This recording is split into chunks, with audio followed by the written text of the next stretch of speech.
कल सुबह 5:30 बजे जो हादसा हुआ, जिस हादसे में 10 लोगों की मौत हुई और लगभग 66 लोगों के करीब जख्मी हुए, उस हादसे को लेकर हम वहां उसी स्पॉट पर हैं जिस स्पॉट पर यह हादसा हुआ है।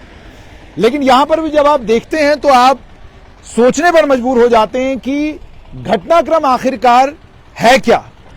आप ध्यान से देखिएगा कि यह जम्मू से श्रीनगर जाने वाला रास्ता है। इस रास्ते पर जहां ये गाड़ी आ रही है, ठीक वहां पर एक ट्रक रुका हुआ था।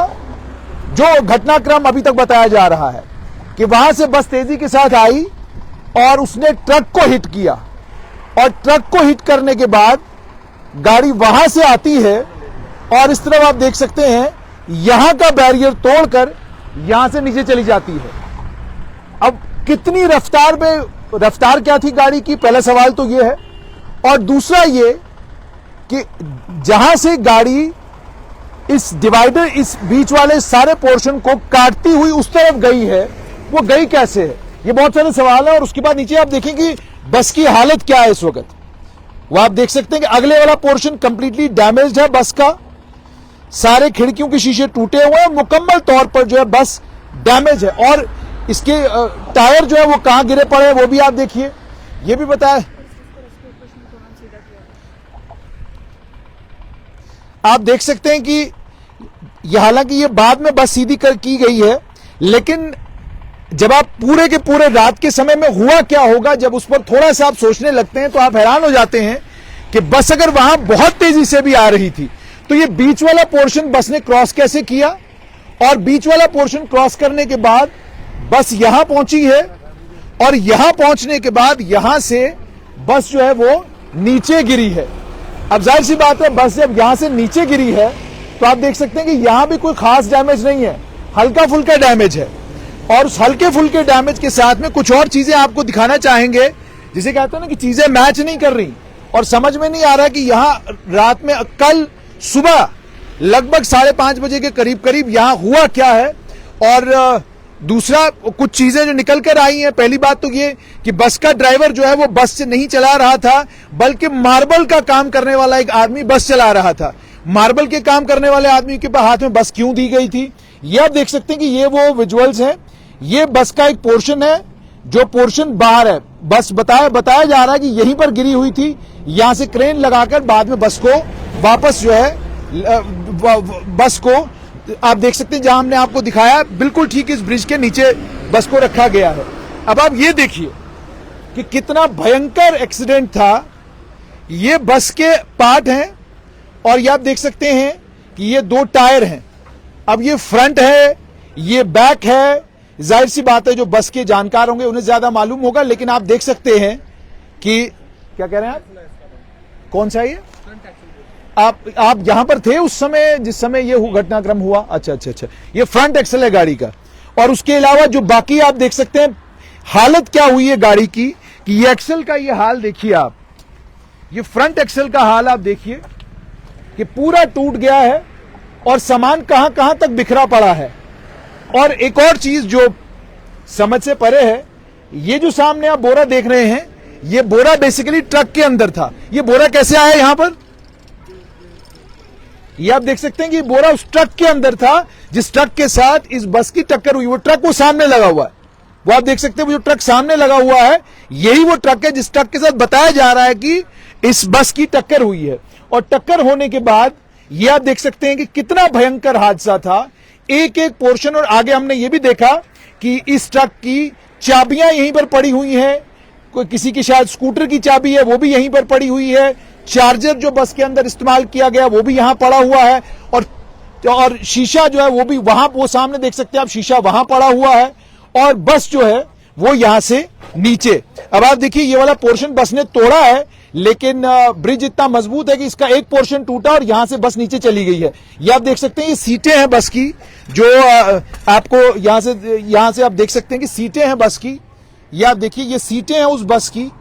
कितना भयंकर हादसा था, जिस भयंकर हादसे में ये सीटें हैं बस की, ये ध्यान से देखिएगा, ये सीटें हैं बस की। और बहुत सारा सामान जो यात्रु साथ लाए थे ये बस जम्मू से ये बस अमृतसर से वैष्णो देवी की तरफ जा रही थी और ये चक्का है, आप दोबारा से आप देखिए कि क्या इंटेंसिटी रही होगी, कितनी तेज रफ्तार ये बस थी और क्या इंटेंसिटी रही होगी कि ये चक्का जो है बिल्कुल अलग हो गया है, टूट गया है, मुकम्मल तौर पे ये चक्का डैमेज हुआ है। उसके बाद अब इस तरफ भी देखिए कि अगर आप इस तरफ थोड़ा सा नजर दौड़ाएं तो आपको पता चलेगा कि इस तरफ ये सारे के सारे पार्ट जो आपको नजर आ रहे हैं ये बस के पार्ट हैं। ये बाद में पुलिस ने यहां पर, जाहिर सी बात है, जब ये लगाना था तो इसके लिए बोरियां जो है पुलिस ने उसी ट्रक से निकाली हैं जिस ट्रक के साथ इस बस की टक्कर बताई जा रही है, अभी तक बताई जा रही है। लेकिन फिर भी घटनाक्रम परेशान करने वाला है कि बस वहां से उस रोड से इस रोड पर कैसे आई और आने के बाद आप देख सकते हैं कि कहां से बस, और उसके बाद एक और चीज हैरान कर रही है कि बस ने ये वाला पोर्शन डैमेज है, वो बीच वाला वहां पोर्शन डैमेज है और उसके बाद ये वाला पोर्शन डैमेज है। अब ये बस कहां कैसे नीचे गई है, इसको भी मुझे लगता है दोबारा से जब इस सारे घटनाक्रम को दोबारा से पुलिस रिकंस्ट्रक्ट करेगी तो रिकंस्ट्रक्ट करते वक्त पता चलेगा कि हुआ क्या है। लेकिन आप देखिए कि वो वाला पोर्शन टूटा हुआ है, वहां बस का एक पार्ट पड़ा हुआ है। उसके बाद आप ये देखिए कि उसके बाद बस के बाकी पार्ट जो है वो नीचे पड़े हुए हैं। उसके बाद ये वाला पोर्शन मुकम्मल तौर पे टूटा हुआ है, वो वाला पोर्शन मुकम्मल तौर पे टूटा हुआ है। क्या हुआ है यहां पर, ये बहुत बड़ा सवाल है जिस सवाल का जवाब जम्मू कश्मीर पुलिस तलाश रही है। कुछ और चीजें भी जो हैं, जो अभी तक की जो जानकारी है, अभी तक का जो इन्वेस्टिगेशन है जम्मू कश्मीर पुलिस का, उसमें जो सामने निकल कर आई हैं, पहली बात तो ये कि मार्बल का कारीगर जो है वो बस चला रहा था, जो ड्राइवर था वो बस नहीं चला रहा था। 45 सीटर बस थी और 76 यात्रु जो है इस बस के अंदर थे। तीसरी चीज ये सामने आई है कि बस को जो है मॉडिफाई किया गया है। आम बस थी और इस बस को वोल्वो बनाया गया। वोल्वो केवल इसलिए बनाया गया ताकि यात्रुओं को एंटाइज किया जा सके कि भाई ये तो वोल्वो बस है, आप भी वोल्वो बस में सफर कीजिए। और इस बस को लेकर यह भी कहा जा रहा है कि प्रिंस ट्रांसपोर्ट से मंगाकर ये बस ले जाई जा रही थी। बस अमृतसर में मिलती है और जिन लोगों ने, ये आप सामने देख सकते हैं कि अमृतसर का बाजाब्ता इसमें बोर्ड भी लगा हुआ है बस में, और शीशा और बाकी जितनी भी चीजें, गिलास और ये सारे का सारा सामान जो बस का है वो यहीं पड़ा हुआ है। प्रिंस ट्रांसपोर्ट से मंगाकर लाई जा रही थी बस। और एक और चीज, पुलिस को 2 नंबर प्लेटें मिली हैं। एक नंबर प्लेट UP 80CT 0999 ये लगी थी, बताया जा रहा है कि ये फेक नंबर प्लेट है। और दूसरी नंबर प्लेट थी UP 81CT 3537, ये जो है असली नंबर प्लेट इसकी बताई जा रही है। लेकिन इसको लेकर कहा जा रहा है कि इसकी फिटनेस जो है, इसकी फिटनेस खत्म हो चुकी है। और उसके बाद सिर्फ इतना ही नहीं, अब कुछ सवाल हैं। पहली बात तो ये कि इसको लेकर कुछ और चीजें भी सामने आई हैं कि जिस समय ये बस, जिसके 2 नंबर हैं UP 81CT 3537, ये बस जिस समय लखनपुर पहुंचती है, लखनपुर टोल प्लाजा पर पहले इस बस का टोल कटता है और टोल कटने के बाद पैसेंजर टैक्स की पर्ची जो है उसके ऊपर जो टाइम दिया गया है वो टाइम टोल कटने के बाद का है। यानी 15 मिनट बाद में टोल कटा है और 15 मिनट बाद में पैसेंजर टैक्स वसूला गया है। 15 मिनट पहले गाड़ी टोल प्लाजा क्रॉस कर रही है तो हैरान कर रहा है कि भाई पहले तो पैसेंजर टैक्स की पर्ची कटनी चाहिए, उसके बाद टोल कटना चाहिए। तो पैसेंजर टैक्स की पर्ची जो है वो कटी बाद में, टोल प्लाजा के ऊपर टोल कटा पहले। और आप ये भी जानते हैं कि पैसेंजर टैक्स देने के लिए आपको टोल प्लाजा से पहले ही पैसेंजर टैक्स देना पड़ता है, उसके बाद आप टोल प्लाजा क्रॉस करते हैं। तो ये कैसे हुआ? जाहिर सी बात है ट्रांसपोर्ट विभाग के ऊपर, RTO विभाग के ऊपर बहुत सारे सवाल ये चीज भी खड़ा करती है। और उसके बाद जब ये बस, इसे वहां से जाने दिया गया तो किसी जगह इसकी चेकिंग क्यों नहीं की गई, परमिट क्यों नहीं चेक किया गया, इस गाड़ी के बाकी कागजात क्यों नहीं चेक किए गए, क्या कागजात मुकम्मल हैं नहीं हैं, ये सारे सवाल पूछना सरकार का काम है। और इसमें जैसे मैंने आपको कहा कि उच्च स्तरीय जांच होनी चाहिए ताकि इस नेक्सस का पता चले। क्योंकि अब सामने ये आ रहा है कि इस तरह की कितनी बसें होंगी जिन बसों का ओरिजिनल नंबर कुछ और है और उस बस को जो परमिट मिला हुआ है वो किसी और नंबर के ऊपर मिला हुआ है।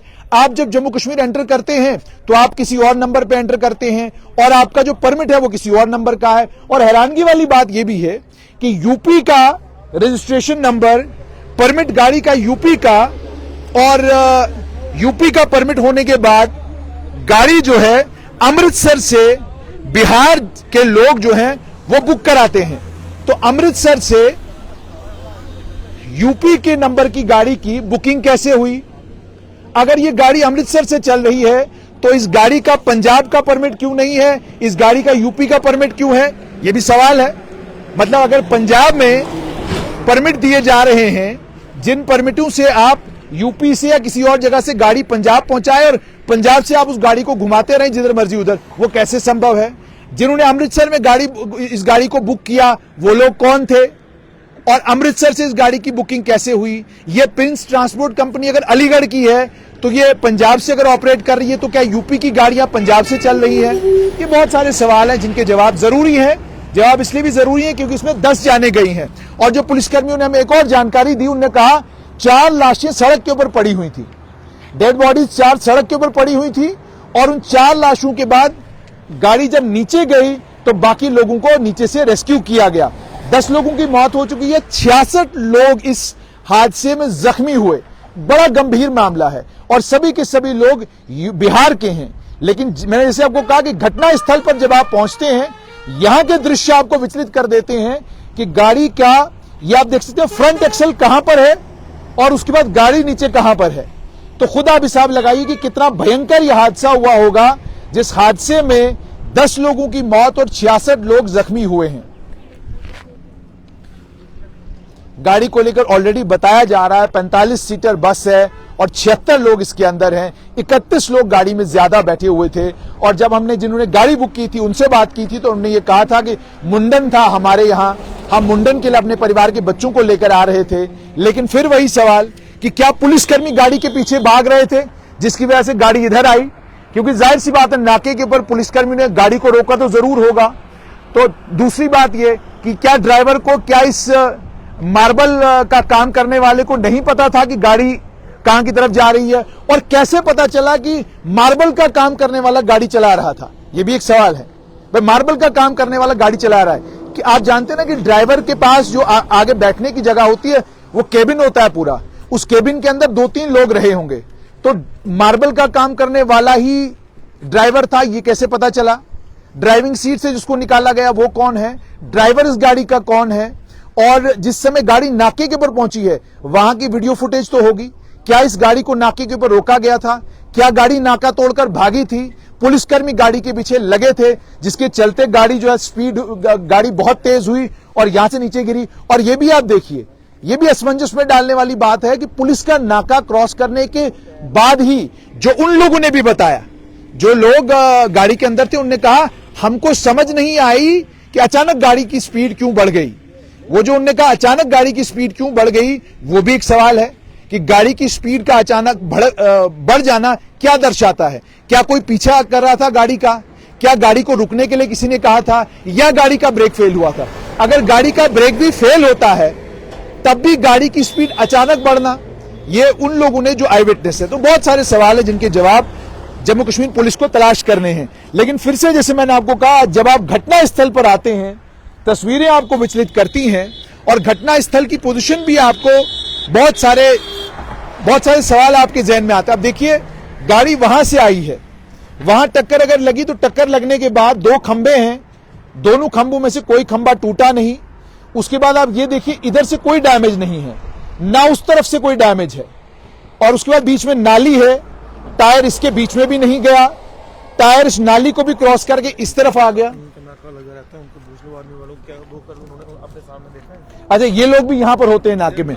मुझे बताएं, आप लोकल है यहाँ के, तो आपको क्या लगता है कि मतलब आप खुद देखिए, वहां से अगर गाड़ी इस तरफ आई है, न वहां पेड़ टूटे हैं, न वहां पे कोई ज्यादा नुकसान हुआ, ये कैसे? और इधर पता क्या, इधर जो कर्व है ना सर, हाँ? इसकी वजह से इधर हफ्ता 15 दिन के बाद हादसे होते ही रहते हैं। जब वो देखो सर, जो ईंटों का वो गिरा हुआ है, जी अभी हफ्ता 15 दिन पहले जो ईंटें गिरी हुई है ना, ईंटें, हाँ। जहाँ पे ट्राला पलटा था, हाँ। इसके थोड़े दिन पहले, अभी कोई महीना भी नहीं हुआ था, तो उसके पहले इधर एक एप्पल वाला एक काफी बड़ा ट्रक पलटा था। जो कवर है ना सर जी, हाँ। इसकी वजह से यहाँ पे आए दिन हादसे होते रहते हैं। तो आपको लगता है कि कर्व भी एक वजह है कि यहाँ पर हादसे? सबसे बड़ी है ही वो वजह सर। इधर जब से ये बना हुआ आज तक कम से कम 7-8 साल का, ज्यादा नहीं कहता हूँ, पर कोई नॉर्मली।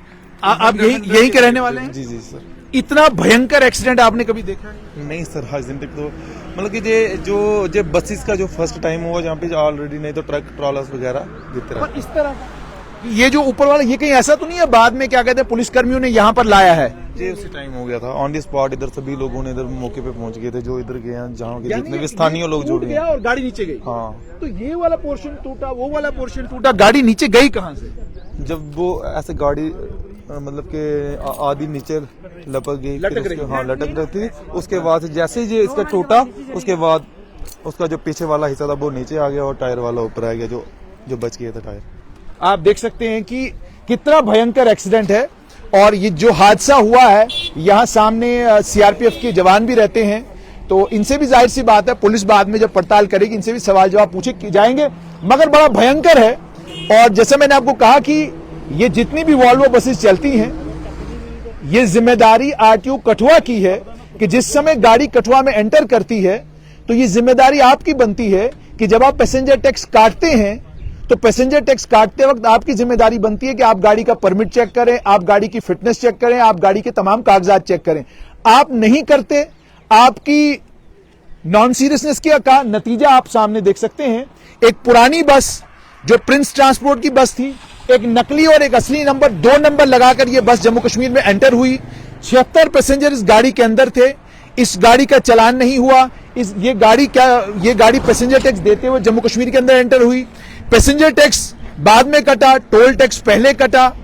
और ये सारी चीजें साफ तौर पर दर्शाती हैं कि वोल्वो बसों को लेकर, यात्री बसों को लेकर और वीडियो कोचेस को लेकर ट्रैफिक पुलिस विभाग का रवैया भी धुलमिल और नरम है और आरटीओ विभाग का भी रवैया बहुत ज्यादा नरम है।